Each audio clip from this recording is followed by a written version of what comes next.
Has America had a fundamentalist in the White House since President McKinley?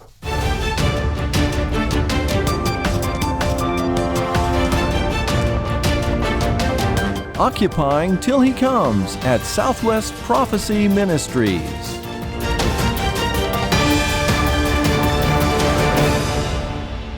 Welcome, friends. Today we continue a two-part interview with Paul Dinger, author of our December 2019 Last Days Beacon article entitled Media Magic. The article is subtitled How the Mediums Transformed America from the Vanguard of Christianity in the Modern World into an Apostate Nation.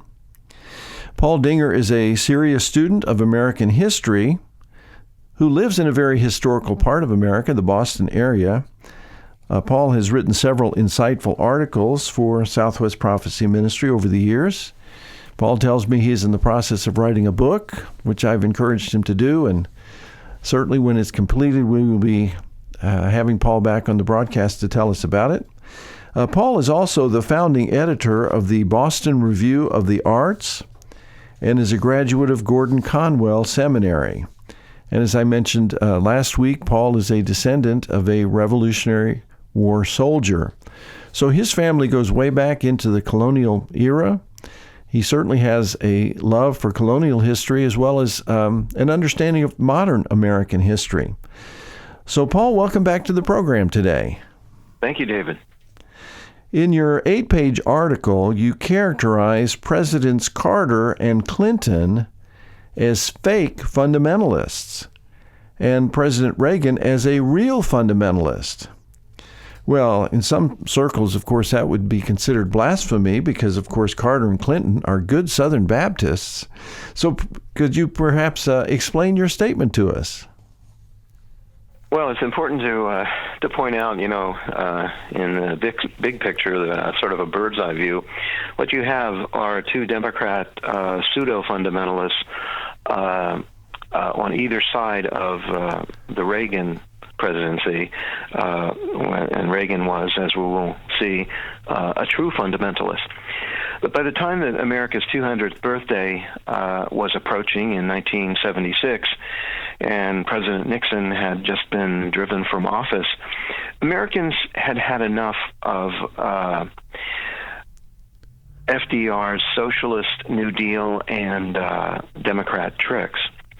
So Democrat leaders had read the polls, and they understood where Americans were. And so they were forced to raise up a man that they presented as a born-again Southern Baptist. And in other words, the subtext is a dyed-in-the-wool fundamentalist. Well, we now know that Jimmy Carter is a liberal Protestant at best, not a true evangelical.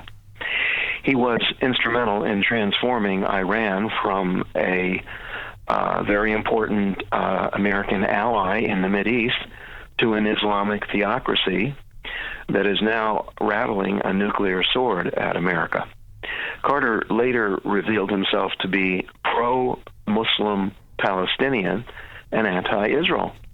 Now, these are secular liberal positions and not evangelical, not fundamentalist. So Carter really revealed himself to be, I would say, a secular liberal.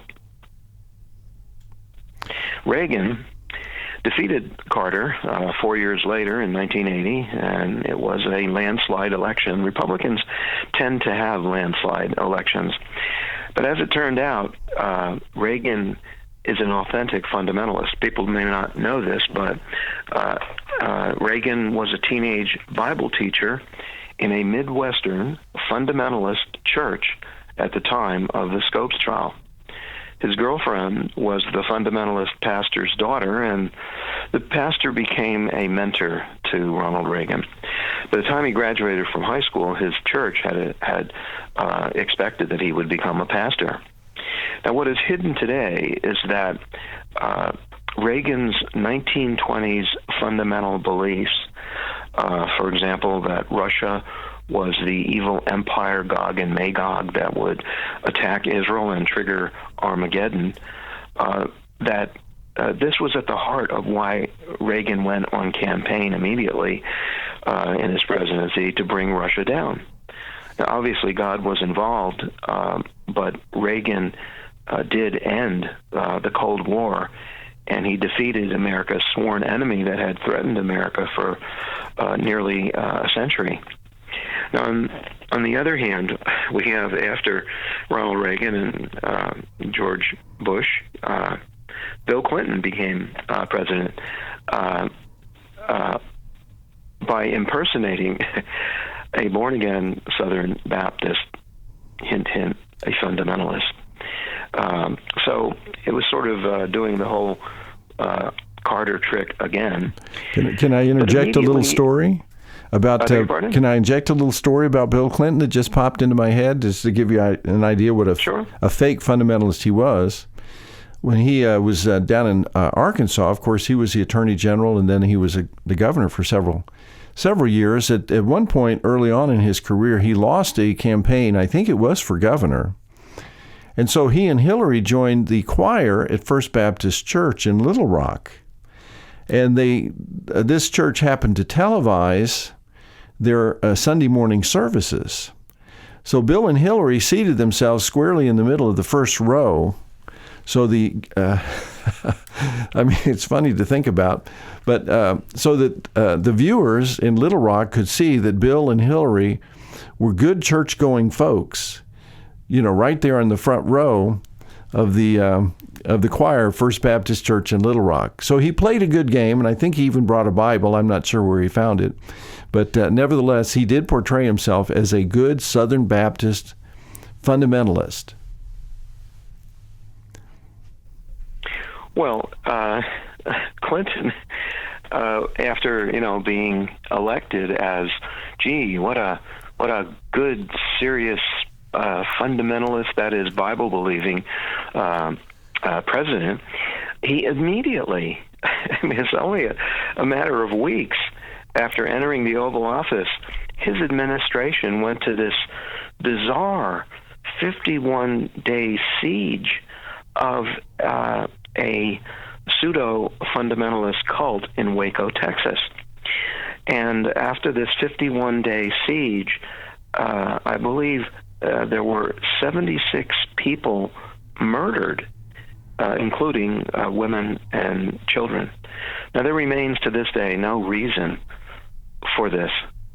But like Carter, not only wasn't Clinton a true Southern Baptist, much less a fundamentalist, even though he posed for pictures on Sunday mornings carrying this big Bible, he remains a standard issue anti-Christian Democrat liberal. Now, in your article, you characterize the Waco cult massacre as a military war against fundamentalism. Could you expand on that a bit? Well, it's interesting. From the very beginning of the anti-fundamentalist thing in 1925, fundamentalists were characterized as militant. That was the word the media used to characterize fundamentalists. They're militant. Why are they militant? Because they don't accept evolution, and they don't accept many of the destructive modernist ideas that were popping up. But when you get to the end of the 20th century, what we find is that the century was saturated with militant anti-fundamentalism by the media. But at the very end of the 20th century, here there's an all-out war against fundamentalists, and they weren't even. Waco was sort of a fundamentalist cult, not a true fundamentalism, but there was a larger thing going on in the background. When you look at the background of the 1993 Waco attack, what we see is that liberal Protestant leaders, like, for example, Martin Marty, had aligned themselves with anti-Christian liberals and Democrat leaders to finally kill fundamentalism in preparation for the 21st century, so that they could begin their one world government crusade. As it turns out, fundamentalist evangelicals were the major obstacle to this goal.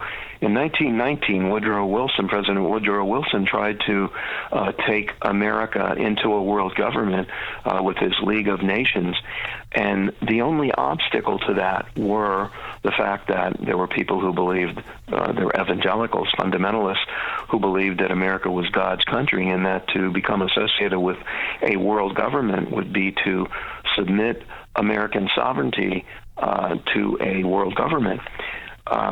But it's very interesting. In 1993, you may remember a movie with Michael Douglas called Falling Down.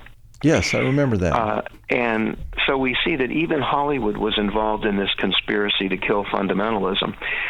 You might want to go on the internet and just look at the trailer for Falling Down. Michael Douglas has, all of the characteristics of a fundamentalist. He's got a short haircut. He's got these black horn rim glasses, and a skinny tie. I beg your pardon? A white shirt and a skinny tie. He looks like a fundamentalist.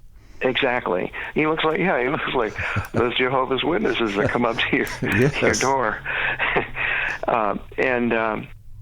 So he was impersonating, this is a subliminal thing, but he's impersonating a fundamentalist at war with the modern world. I mean, at a literal armed war with the modern world. He goes vigilante. So the subtext was that, this is what fundamentalists are like. They don't like modernism. They want us to take us back to the 18th century.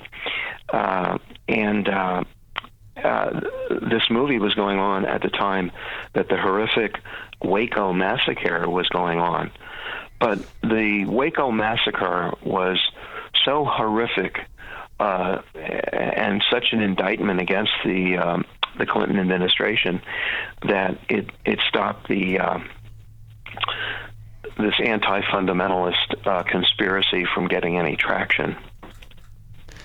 And as I think back to that, David Koresh was the perfect foil for this. Right. He and his other Branch Davidian leaders did have weapons, and they used them against ATF members who were in the process of breaking into the second floor, invading them without cause. And so you can see, I can see why, the government marshaled so much of its forces against militant fundamentalism. Well, see, the idea, David, was that you start with this pseudo-fundamentalist group, and then you work your way in, and you associate David Koresh with Jerry Falwell, and then Jerry Falwell with evangelicalism, and that's how you begin taking fundamentalism down. The Clinton administration was it was really liberal fundamentalism. It was pro-feminist, pro-gay, anti-heterosexual male, and anti-evangelical. Oh, absolutely. And, of course, pro-socialistic medicine as well. That was one of the first things that Hillary did, was to try to bring an earlier version of Obamacare, shove that down Americans' throats. Right. Well, that's a very interesting reality as we look at both Clinton and Carter. Jimmy Carter, by the way, was elevated because of his agreement with the Rockefellers to be a founding member of the Trilateral Commission, which was a globalist organization. He had Rockefeller money behind him. And so the American people were again fooled by a fake fundamentalist calling himself a Southern Baptist. Well, we're going to take a quick time out, friends, to hear from today's sponsor. We are so excited to partner with a new commercial sponsor to help us with the costs of these podcasts. Our new sponsor is Jingos. As it says on the bottle, Jingos is an ultra stain remover and odor eliminator. It attacks organic stains and odors. The enzyme action converts properties, and it is environmentally and user friendly. We use this in our house, and take it from me, this stuff really works. Plus, by buying Jingos, you not only help yourself, but you help us stay on the air. One satisfied customer writes, I want to give a positive review on a product that surprised me. I knew that Jingos worked on stains because it had gotten blood out of my son's shirt. But I would have never thought that it would get the fish smell off the dog. My daughter's dog must have found a dead fish down by the pond. She was very proud of her new smell, so she shared it by rubbing it in the living room carpet. After reading reviews of how Jingos remove skunk smell off someone's dog, I thought I would give it a chance. Not only did it get rid of the fish smell off the dog, it eliminated the fish odor in the carpet as well. Thank you for the great stain and smell remover.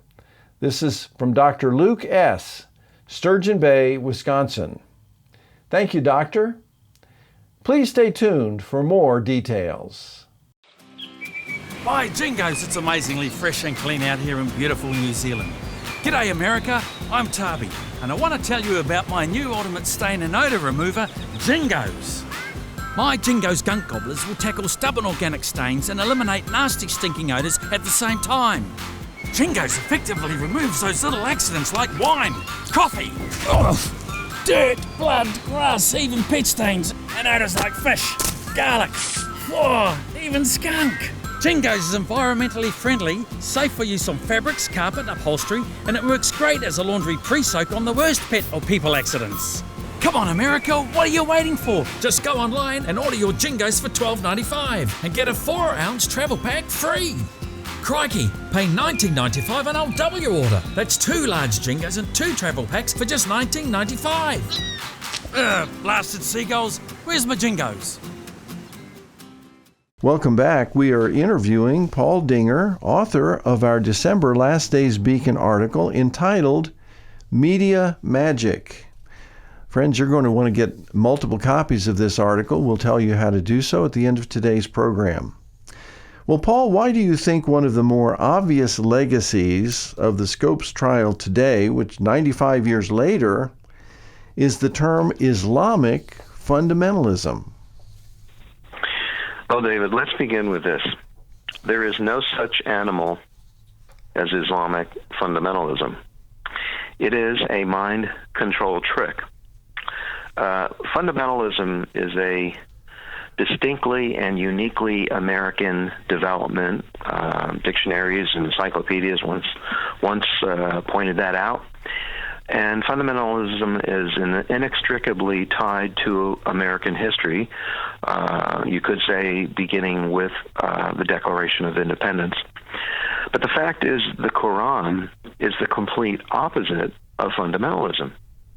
The Quran rewrites the Bible to where the Jewish authors of the Bible, like Moses and Isaiah, and the Christian followers of Christ, are enemies of God. But the obvious reason that Muslims can't be fundamentalists is that they reject the doctrines of fundamentalism. Muslims will say Jesus wasn't, and they will say this angrily, Jesus was not born of a virgin. He did not rise from the dead. He is not God. But what has happened is that the Scopes trial rebranded fundamentalism as ancient, antiquated, violent, nasty religion. And by doing that, they were able to associate American fundamentalism with Islamic fundamentalism, even though they are day and night different.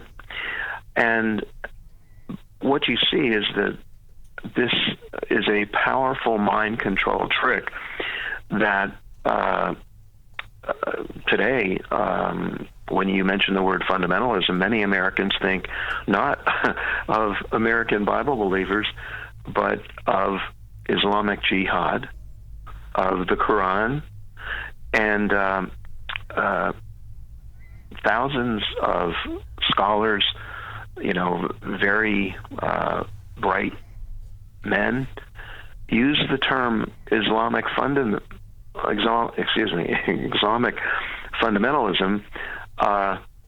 ignorant of the fact that there is no such thing as Islamic fundamentalism, and that American fundamentalism is as different from Islamic quote-unquote fundamentalism as day is from night. When 9/11 happened, you may remember this, Rosie O'Donnell came out immediately and charged that American fundamentalists are more dangerous than Islamic fundamentalists, which is a ridiculous idea. Right. American fundamentalists have never gone on murderous jihad. Islam has been at constant war against Christianity, murderous war. I mean, they've murdered tens of millions of Christians and Jews over the last millennium. Right. So you have the compounding of this negative characterization via 9/11, and the transposing, in other words, the supposed perpetrators of the 9/11 events that cost 3,000 lives was somehow transposed onto the personas and leadership of American Christian fundamentalism. So again, the media magic is casting a new spell via 9/11 in terms of the dangerous, violent nature of American Christian fundamentalists. And I do remember Rosie O'Donnell blaming people like Jerry Falwell, for being even more dangerous than Osama bin Laden. And of course, I'm sure it was repeated endlessly via the media. So the media magic continues to compound and intensify over the years. Well, my final... Yes, go ahead. May I just say one last thing about fundamentalism? Fundamentalism is completely misunderstood today and has been character assassinated, but really the beliefs of fundamentalism, in particular the belief that America is forecast in the Bible, that's the thing that they don't like, liberals and modernists, that America is forecast in the Bible because fundamentalism knows what's going to happen in the future to America. Christ and Paul, the apostle, predicted that the church age would end in apostasy, and we seem to see this happening in America right now. Absolutely. Another thought that comes to my mind as it relates to this very despised view that America is forecast in Bible prophecy and is therefore history's great nation is the question of ownership. Liberals, elitists, globalists, they want to own America. They want to own its people. They want to own its riches and resources, military might, etc., and hijack it for their purposes. This doctrine that America is history's great nation, and it was created in the providence of God in fulfillment of Bible prophecy as the vestibule leading up to the millennium, has, in other words, an exalted place in the program of God, flies totally into the face of this. And so there, in my view, there's this huge struggle between God's people and the work of God through fundamental Christianity, which has produced nothing but good fruit. Hospitals, missions, schools, churches that have transformed communities. Even in their weakened state, the American fundamentalism has been nothing but a boon and a blessing to America. But the media has to totally transform that reality into something that's vicious, violent, dangerous, something to be marginalized and eventually eliminated. And that's the media's magic spell. It goes back many decades. The Democrat Party, David, as you know, has never stopped being the party of slavery. In the 19th century, they enslaved the bodies of dark-skinned Americans. In the 20th century, through their house organ, the mass media, they have enslaved the souls of, I would say, at least half of America. Yes. That leads to my final question. Do you think the media's spell over the American public is lessening, perhaps due to the nonstop media hoaxes against President Trump over the last 3 years? Well, David, it's a sad thing when you look at the polls. What I see when I talk to liberals, and living in Boston, there's no shortage of them, are people who are in a soul bondage. In other words, they can't explain why they believe what they believe because all of their beliefs have just been given to them and ingested, and they've never questioned them. And what I see are people who come very close to someone who is spiritually possessed by a dark spirit. And so we'll see what happens in 2020, but really America's at a tipping point. And if the Democrat Party gets back in power, I would say that history's great nation is over. Well, Paul, I'm sure you would agree that we are desperately in need of another great awakening in this country, a spreading of the gospel, the regenerating work of the Holy Spirit, which brings people from darkness into light, revival among God's people, is really the answer to America's need. It's not political in nature, though there is a political aspect to this awakening, but at its root, it is a spiritual conflict and a spiritual battle. I'm sure you would agree with that. Absolutely. Well, we're certainly praying that God will do that. We're hopeful that broadcasts like this will be part of that spiritual awakening in our day. I have a sense that 2020, the elections of 2020, will be very, very important in terms of whether the Nineveh moment of grace and mercy that God has extended to our country will continue, or whether we'll be plunged into the darkness of tyranny. And that will be a very dark day indeed. Well, Paul, thank you for joining us. That's all the time we have today, and I appreciate your joining us for these informative discussions. Well, thank you, David. It's always a blessing and a stimulus to talk with you and to share our conversation with our readers and our listeners is an added bonus. Well, friends, if you would like to obtain extra copies of Media Magic, which is our 8-page special edition for December, we just got our copies off the press yesterday, and they'll be going out in the mail later this week. If you're on our mailing list, you'll be receiving this soon. But if you would like extra copies of Media Magic, you may obtain 5 copies for a gift of $5 or 25 copies for a gift of $15. Just go to our website, www.swpm.us, and click on the bookstore link on our homepage. Type in the title of the article, Media Magic, to obtain the article. The website address again is www.swpm.us. Well, friends, thank you again for joining us today. We'll see you next time for another Last Days Beacon program. Until then, keep occupying until he comes.